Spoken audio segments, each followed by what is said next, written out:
Welcome to Phil Phails. My name is Philip Jones, and today my guest is John Spottswood Moore, returning to the show for Phil Phails at Following Up. Wave to everybody, John. John Spottswood Moore.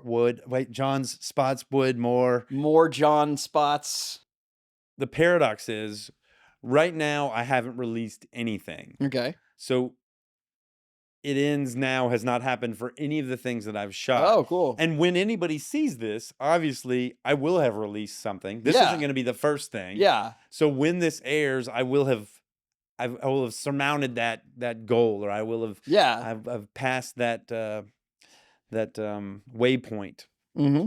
But right now I'm in a low-key terror of the first release, of putting out that imperfect, which is ironic because the whole idea of this show is celebrate your failures, put it out there. It doesn't have to be perfect. Put your art form out there. And here I am at the edge of, like, I've got a handful of these things edited. I've kind of got an idea, and I need to start releasing them, like, soon.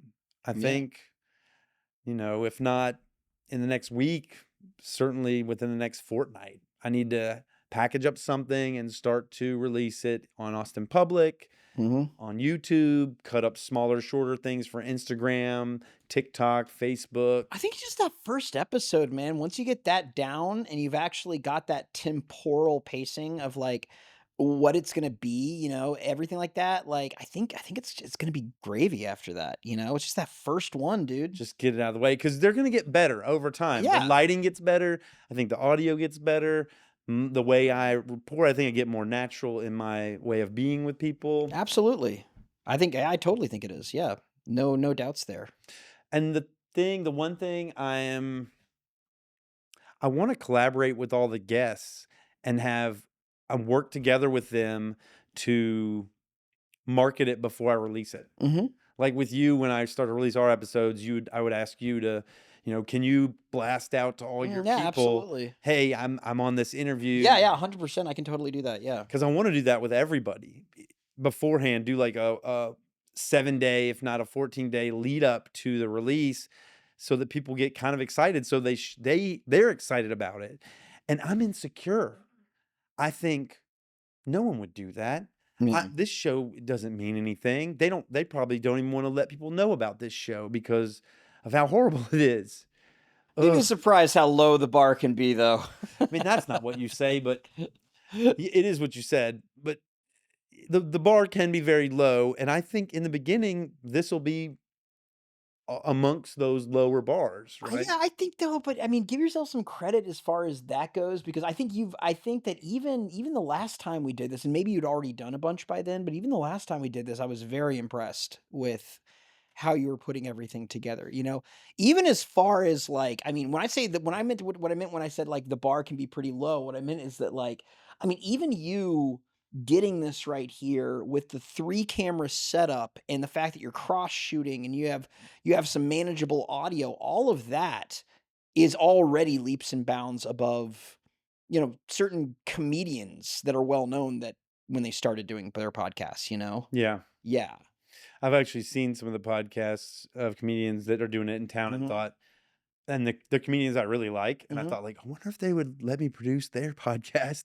I could totally set up a really cool thing for them. Well, the thing is, though, Phil, that you have a premise for yours and you have an arc that you're going through for yours. And so that's something that I feel like sets you apart from most people doing podcasts, because the common thing to do podcasts now is just like somebody who's some degree of famous just kind of gabs away on what the current topics are. It's like, Yeah. hey, did you hear about this? And so it's not really any different than, like, the radio, like, just like morning radio Shock show. jocks. Like, yeah, who a lot of those I couldn't stand. I worked in radio for a while. And, like, one thing I'll tell you is that, like, I really like this. I'm at a point now where I actually don't listen to a lot of podcasts anymore. When the podcasting craze was first starting, I was working as an animator, and I would listen to podcasts like 12 hours a day while I would work. And I liked it back then, but of course, like anything, it's scaled.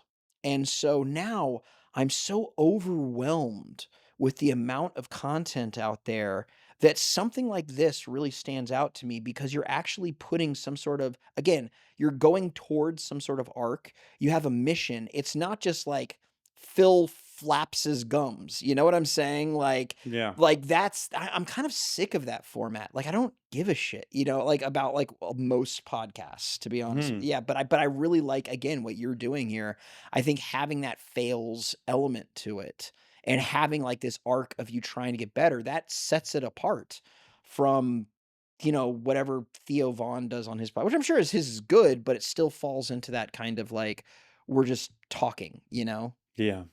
Yeah, I like Thea Von's I podcast. do too. I was I actually think he's a funny watching it guy. before you got here. Oh yeah, I think he's a funny guy. I think he's a funny guy, and I think this podcast is really good.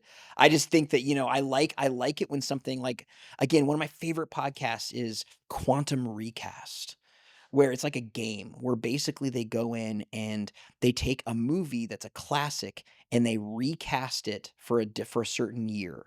So they take The Warriors and they recast it in 1999.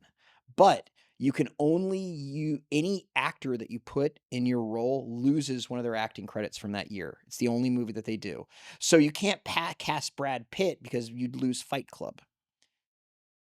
The only way you can get around that is if it's a cameo, and let me tell you something, they deep dive so much, and it gets so heated, and it is like geek crack, and, like, I'm gonna tell you right now, that's the type of podcast that I like, something that has something underneath it, Yeah. rather than just we're gonna talk about whatever. Well, you're a neurodivergent guy. It gives you a puzzle. Yeah. You're then a part of this puzzle, Yeah. and that really grabs your attention. You're 100%, like, man. We're not going to lose Brad Pitt to Fight Club. No, thank you." And people get really into it, because at some point they'll be like, "Okay, who's gonna direct this?" And they'll be like, "Oh my god, I haven't thought about that." And like, you know what I'm saying? It turns into this whole thing, and sometimes they come up with movies that I would give anything to see. Like, I would throw away the old one to see the one that they wanna make. You know what I'm Mm. saying? Like, I recently heard a podcast with Chuck Palahniuk on it. oh, yeah, he's an interesting guy. Yeah, I had read Fight Club and I had read Choke, Yeah. another one of his books. I like the way he writes.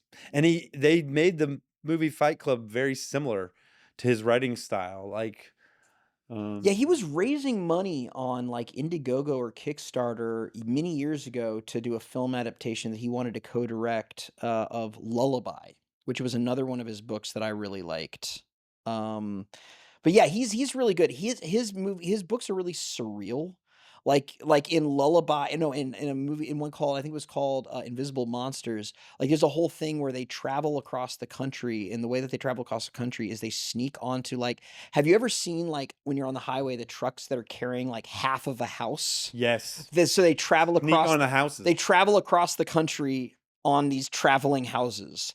And so it's one of these things where it's like little surreal elements like that he loves having in his books, you That'd be know? cool. Just like you're just in there doing house chores. Like you're like Exactly. vacuuming the floor It and was basically, yeah, that's exactly what it going was. It through was items. almost like a floor model of a house that they would be sitting there traveling across the country in. It's crazy. Okay, Yeah. we got aside. Yeah. Back to Yeah. So release. I think yeah, but you've got some release coming up. We both are on release journey. yeah. We'll see how I make it in August. It's a little bit different for me, I guess, because I have, you have one big release that you've worked how long? How many Like years? 8 or 9 years. 8 or 9 years. And I'll have releases every week that will be, each one will be kind of each release in the week will be small snippets of the interview, Mhm. like opening banter, questions, maybe the improv games, all three of those smaller chunks, and then like the whole thing in its entirety on, the last day of the week or something, so that the little things give people something to want more, Mhm. right? Because giving these people today, from what I've heard, I've talked to a lot of people, they've said an hour and a half, a 2 hour format art Yeah. product is too much, especially given that I'm not known, no one knows who I am, Is and that long for a podcast though? Like Jocko Willink has a podcast like 4 hours long. yeah, but you know, Yeah. I don't know who Jocko Willink He's a is. former Navy SEAL who obviously right there you can tell it's very like military industrial So complex. he probably has an audience, Oh yeah, he has a huge and audience. he might have written a book, or he might have Oh, like, he's written a number of them, so yeah. he's kind of like, I'm coming from a place of being a nobody.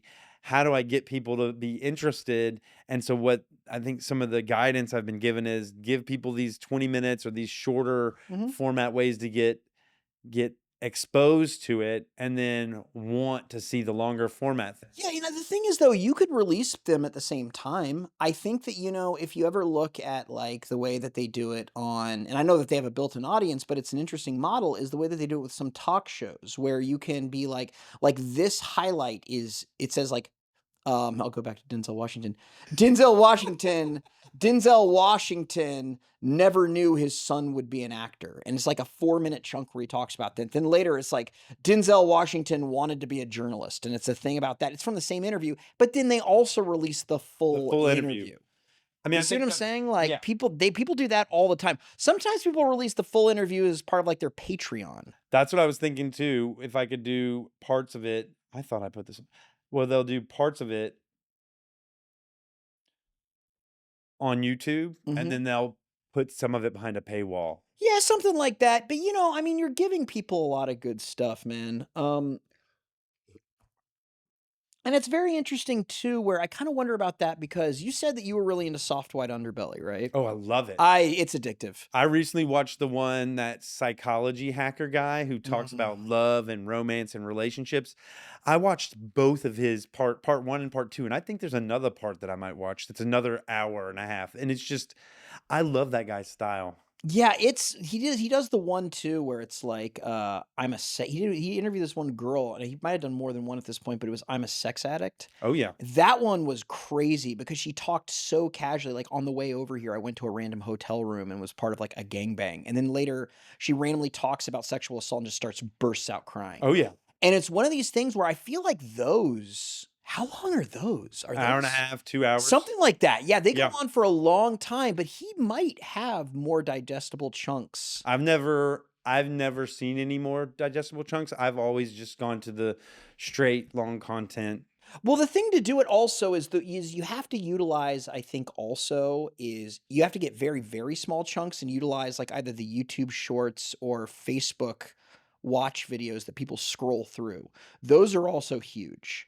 Where it's somebody for like, I mean, we're talking about like 60 seconds, 2 minutes or something like that. If that, some of them Is pretty that short. is that those timeline things that they put at the top? Yeah. And so, no, it's a lot of times they're like, you click on them and they're just very short. I feel like they actually look like not 16:9, but like 9:16. I gotta They're like figure out how to cropped. edit like So that. yeah, it's not that hard. I've had to do them for companies before, and basically, like those are ones that are just you're basically just finding 60 seconds to 2 minutes of just one thing that somebody said, maybe just one quick point somebody makes in your 2 hour discussion, and put that up there. Like it'd be that. Yeah, something like I love the idea of Phil Fails, his YouTube short being somebody explaining how YouTube shorts work. Yeah. It's just a Russian And doll. like with John yeah. talking about basically a YouTube short is just this 60-second clip that Yeah. you find from the whole interview, Yeah, and then they those put are it up brilliant. on there. And those are brilliant. And like it's the thing is though, like for me, it's like and it's really funny because a lot of times a big thing that they do with them now is that it's like they'll just have like a 60-second clip from like an episode of Full House or something, and it'll still be engaging because it's only 60 seconds. And you know what I'm saying? Like where it's just one joke that somebody kind of makes and then you move on. But it's like one quick nugget. You know Yeah. what I'm saying? And the thing is, though, if you put enough of them out there, then the algorithm will start to pick it up if people start watching it. So they'll watch yours for a while, and it measures how long people stay on it. And so when it's done, if they watch to the end or close to the end, then later when they're scrolling through, it might bring up Give another them one. more. And So then, that's a so very from those, what you're wanting to do is give them easy ways to go to the longer format, right? yeah, and it could be kind of yeah, exactly. You can normally they put on the video there'll be a little thing that says subscribe, but God the thing I love those and I hate them. I think it'd be great for you, but sometimes you get extreme right wing people who Oh, post John them. needs a nap. No, no, no, You no. need a It's nap? Did you just yawn? no, it's because of that stuff I'm putting in my Oh, right here. I'm having trouble breathing through my nose. okay. You're And a mouth so breather right now. so I'm a mouth breather right now. So you got to excuse me. Also, I stayed up really late watching Denzel Of Washington course you movies. It's did. not, it has nothing to do with you. Denzel, Denzel, Denzel. Denzel. I'd be, yeah, exactly. I love you, Denzel. But he actually, there's a podcast again called Denzel Washington is the greatest actor who ever lived or something like that. You watched that podcast? Well, I've listened to it before, Yeah. and this is years ago, and yeah, all they do is talk about this. So I'll direct people towards that. But with me, I so yeah, that's if you hear me yawn, it's mainly because I'm kind of a mouth breather But right back to now. what you were saying that there were some right-wing folks Yeah, that so use it. right-wing ones will pop up, and first of all, I'm wondering why is it popping up at all? But second of all, every once in a while, it's not that I care about the politics, but if it's like maybe there's something about that that I'm interested in, like maybe for example, or maybe I'm just curious and I want to hate watch this thing. Yeah. Or or maybe it's Neil deGrasse Tyson saying something important, but he's saying it and it's been reposted by some right-wing person. Yeah. And so if that stays on that long enough, then YouTube says, "Oh, this guy must be a Trump supporter." Yeah. And Echo yeah, chamber. You're in a 100%. right-wing echo chamber. Are you going to do this stuff for your film? What's the release like for When We Were Live? Buddy, I WW. cannot wait to do this. So here's the thing. During my Kickstarter, I had a Kickstarter for about $16,000 that I did. And what I would do, and I did this for 30 days, is I had a clip of the day. I had thousands of old public access shows that were digitized that I had been given. Um, excuse me. And so I would just take those, you can find them on YouTube. I would just take them and I would take just like the video would be like an hour long and I would just cut it down to like 3 minutes and I would release it and I'd put, I'd direct people towards my Kickstarter page. And so every day we had a clip of the day. I would always write people. It's how I got to know a lot of people. I'd write people and ask them permission to do it. And it's really crazy because I posted all of those and I would do it once a day. So there were at least 30 of them up there.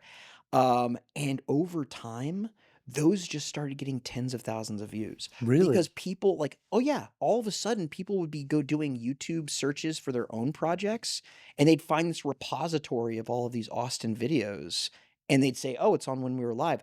So, I mean, Texas Monthly, Austin Chronicle, many times, the AV Club, IndieWire, they've all posted articles about my stuff that I was doing to raise money. So I have this thing where I have all these amazing clips that are like very surreal to help me market my thing. I can't wait till I'm done with the film so I can dive back into that and like start to use that in because back then I was just using YouTube, right? I was just using YouTube and practice. Now I have the opportunity where I can make like Instagram reels. I can, do Facebook watch videos. I can do like the entire thing has changed in the last 10 years. So I'm really excited to make these just 30 to 60-second hilarious videos and just put them up. You know what I'm saying? I do know what you're saying. What's the distribution path for you? Is it you hope someone like Netflix buys the I documentary mean, that's what it would be initially. It's very interesting with me because it's a movie that's made up almost entirely of found footage. And with and so that actually deviates quite a bit from what the typical documentary is. And so you have documentaries that are in the style of HBO Max or Netflix or Hulu documentaries where it's very talking head, you know what I'm saying? A lot of times a a lot of times what they'll do is it'll be like a bio of somebody like Steve Martin and for 2 hours it'll tell about his life, but it'll just be famous people talking about how great he was. And I love those, by the way. But then you have like what we call like festival documentaries, which are ones that deviate from that a lot. And mine is definitely that. It's a festival documentary. It's highlighting a bunch of people who are not famous. I do have some famous people in there. In fact, I have a montage where I have a lot of famous people that are just in brief chunks, but my main characters are legendary to me and to this city, but they're not really legendary to people in England. And so it's a very character driven story.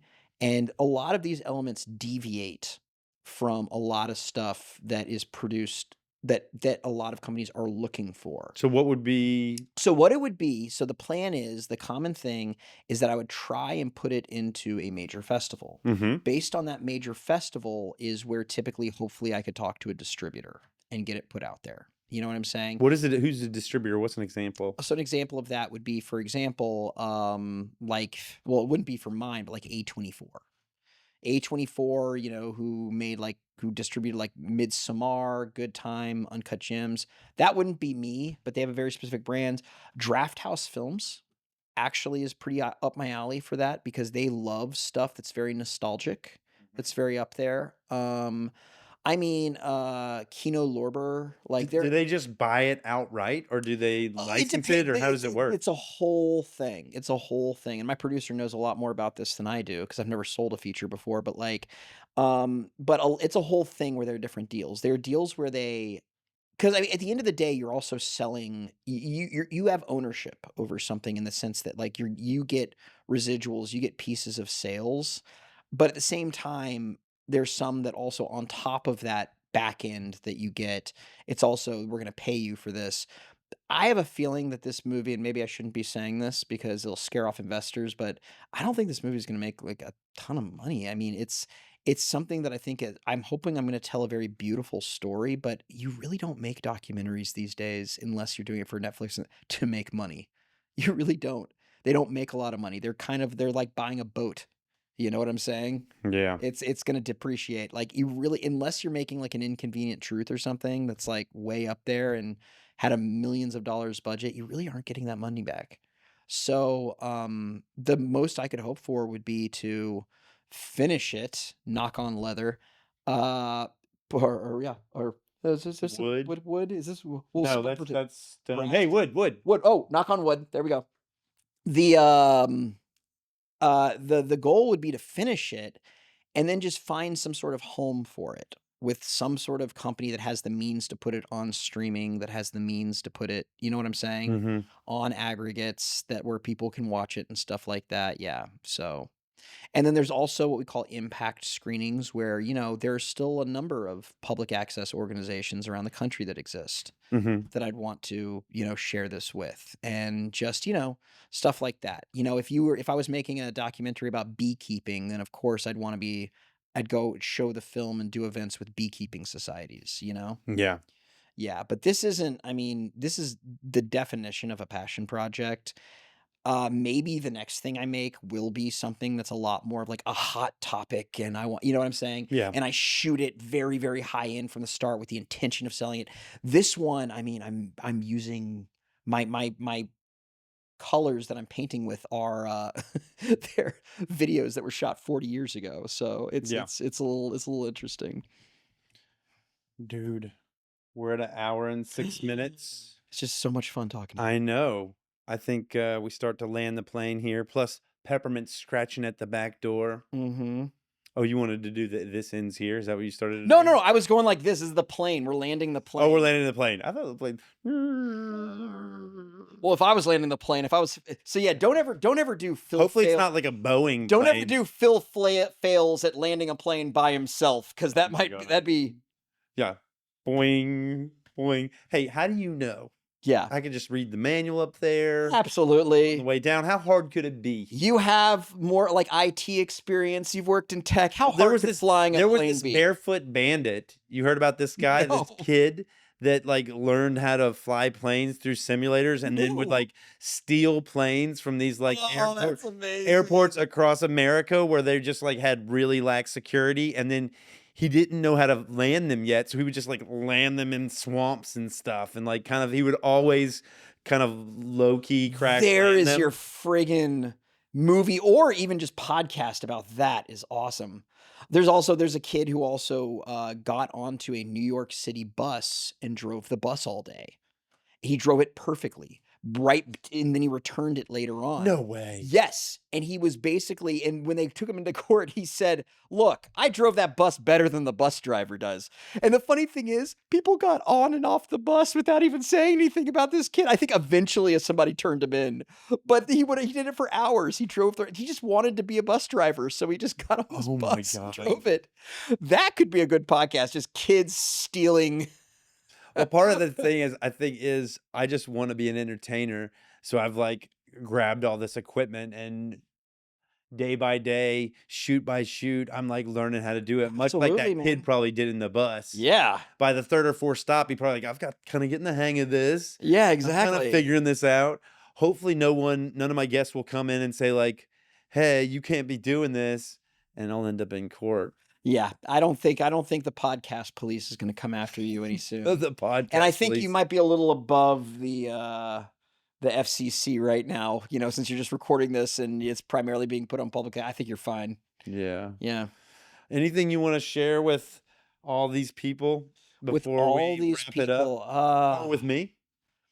like I said, man, and I get invigorated talking to you the same way I get invigorated talking to our mutual friend Jake Morrow. Dude, me too. I can't wait to I have him on the I show. get so pumped talking to him. And like the thing is though, just live adventurously, man. I'm telling you, like I can't wait to finish this film, but I just again, just that horizon of possibilities with creative projects is kind of just what keeps me going. Didn't Jake call you to ask you to co-produce an improv show? Yeah, he asked me for just some logistical questions about a improv show that he wanted to do, and even those conversations right there. Even though I was like, "Buddy, please hold that thought until September, and then I'll do something with you." I'm excited too. I'd love to help with that Oh, project too. absolutely, and he's making a lot of waves. Like for me, it was just, but just talking to him about that, man, just made me. Oh, let's We need go. that. You did Let's this? go as the kids. I did this. I can't do it because of the mic. I did this. No, what is the thing So I you take my do? hands. Oh, yeah, you do Take this. my hands. I clasp them to my chest. I go like this. Yeah. Sometimes I do go like this. I like kind of. These stay together and I clap like that. Yeah.